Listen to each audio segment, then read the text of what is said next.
Senator from Delaware. I ask that the quorum call be withdrawn. Is there objection? Without objection, so ordered. Mr. President, I would like to begin by thanking my distinguished colleague, Senator Mikulski, for her effective leadership steering this bill through the Help Committee while gaining bipartisan support. The strong support this bill enjoys is not surprising given her stewardship and, of course, the hard work of Senator Kennedy, who brought us to this point. I would also like to thank Senators Hatch and Enzi for their work on this bill. When we work together across the aisle, the end result is a better bill and good governance. I can think of no bill that better represents the values of America than the Serve America Act. It will expand the opportunities for Americans to serve their communities and their nation. It makes me, and I think all of us here, proud that each year over 60 million Americans volunteer, donating over 8 billion hours of their own time, their own lives, to make our country and the world a better place. Mr. President, as we all know, we're at a time of crisis. Right now, our country needs those volunteers in our schools, hospitals, and shelters more than ever. Nonprofits are doing all that they can to help those who have lost their jobs, their houses, their savings, their retirement. This bill recognizes the need to reinforce and strengthen this system in a number of ways. Mr. President, I recently spoke here in the Senate about the need for our country to reset its focus on how best to change the culture of our economy away from a Wall Street profit-first mentality to one that prioritizes jobs and careers that will help our nation tackle the challenges it currently faces. I believe the vitality of our economy rests with our ability to be the world's leader in innovation. And I believe this means that we must do more to attract the best and the brightest to careers in science and engineering. Those who have dedicated themselves to these fields have much to contribute beyond making our economy competitive. They also contribute to our community's well-being. This bill, I am proud to say, recognizes the important role that engineers can play in bettering our communities. I'd like to commend the Health, Education, Labor, and Pensions Committee for expanding the purpose of this bill to include providing service opportunities for our nation's retiring professionals, including those retiring from the science, technical, engineering, and mathematics professions, also known as STEM jobs. Not only will this allow us to tap the unique skills and knowledge of our retired STEM workforce, but it will allow us to strengthen the STEM education pipeline. This bill will send retired engineers into communities, classrooms, and after-school programs, allowing them to share their wisdom and experience with students. Ultimately, they will help these young people understand not only the important role that science and math can play in their careers, but how they can use their expertise in these fields to solve our country's and the world's greatest challenges. This bill also acknowledges that innovative, community-based service, learning programs that integrate STEM are a successful strategy to engage middle and high school students in meaningful hands-on learning opportunities that also help them meet their community's needs.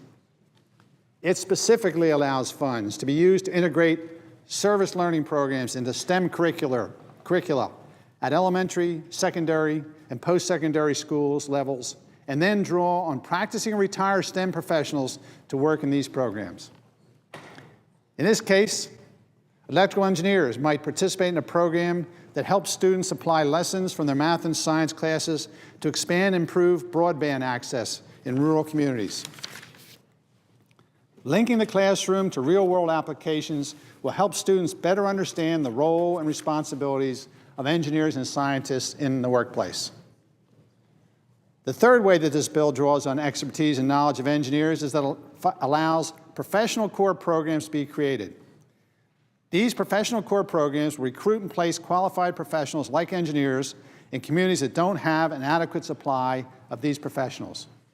For example, an employer would sponsor an individual and pay their salary to be placed in an organization that works with the community to conduct green energy audits of local public buildings or homes in disadvantaged communities. This would not only reduce a community's carbon footprint It would also help improve public awareness of engineering's critical role in solving our nation's greatest challenges, like energy efficiency and energy dependence. We must, once again, capture the attention of our students and let them see the numerous ways that STEM contribute to our economy and can improve the lives of their fellow citizens in America and abroad. Just as I decided to study engineering because I was inspired by Sputnik and the race to put a man on the moon, we must inspire our students to work on issues of critical need as well. The underrepresentation of so many groups in STEM fields is troubling, since diversity is widely acknowledged to spur innovation and creativity. Innovation and creativity in turn spur the development of new products and new markets, which are essential to maintaining a competitive economy. Engineers and scientists can have a tremendous impact on the lives of these traditionally underrepresented groups by serving as mentors in their community. This bill will encourage our nation's scientists and engineers to work in and with economically disadvantaged communities to ensure that these fields include rather than exclude and encourage rather than discourage traditionally underrepresented groups from pursuing a STEM education. The Serve America Act will help our young people identify those challenges and provide them with real opportunities to make a difference. Opportunities like improving energy efficiency, working toward energy independence for America, bolstering disaster preparedness and response, promoting environmental sustainability, strengthening our education and healthcare infrastructure, and improving opportunities for economically disadvantaged individuals. These challenges are truly daunting. Yet I know that if asked, a new generation of engineers and scientists will rise to the occasion.